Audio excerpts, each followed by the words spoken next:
অঞ্জলিস কিচেনে আপনাদের সকলকে স্বাগত। বন্ধুরা, আজ আমি করে দেখাবো ওল কষা। এই ওল কষাটা একেবারে ভিন্ন স্বাদের। কিভাবে করে দেখাই আপনারা দেখতে থাকুন। প্রথমে উনানে কড়াই বসে কিছুটা জল দিয়ে দিয়েছিলাম। তারপরে পিস পিস করে কেটে ধুয়ে রাখা ওলটা ওই গরম জলের মধ্যে দিয়ে দিলাম ভাপানোর জন্য। তারপরে দিয়ে দিলাম কিছুটা লবণ। এইবারে ভালো করে নেড়ে টেড়ে দিয়ে একটা ঢাকনা দিয়ে ঢেকেও দিয়েছিলাম। তারপরে ঢাকনাটা খুলে দেখে নিচ্ছি ভাপানোটা কতটা হয়েছে। না, মোটামুটি ভাপানো হয়ে গেছে, তুলেও নিয়েছি।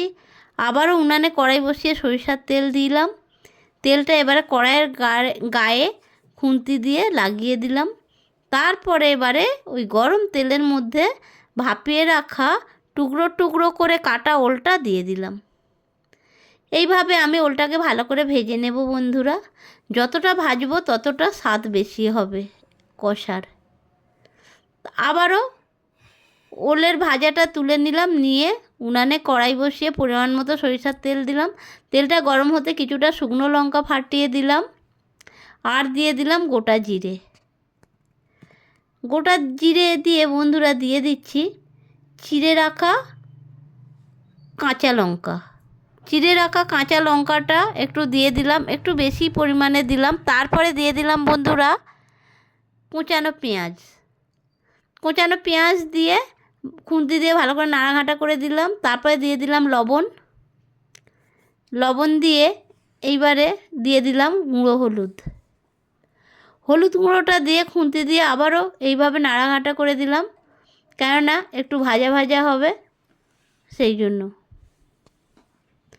তারপরে বন্ধুরা দেখুন কিছুটা ভাজা ভাজা হওয়ার পরেই দিয়ে দিলাম কোঁচানো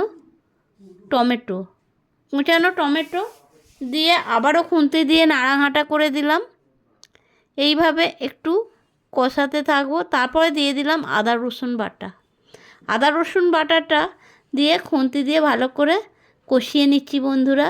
জানেনই তো আদা রসুনের গন্ধ থাকলে ভালো লাগে না, কাঁচা গন্ধটা থাকলে একেবারেই ভালো লাগে না খেতে। এরপরে দিয়ে দিলাম লঙ্কা গুঁড়ো দিয়ে আবারও ভালো করে কষিয়ে নিচ্ছি বন্ধুরা।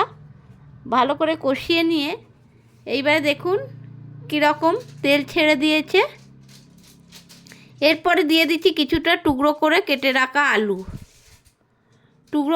রাখা আলুটা কষানো মশলার মধ্যে দিয়ে দিলাম বন্ধুরা। তারপরে এই আলুগুলোকেও মশলার সাথে আমি কষিয়ে নিচ্ছি।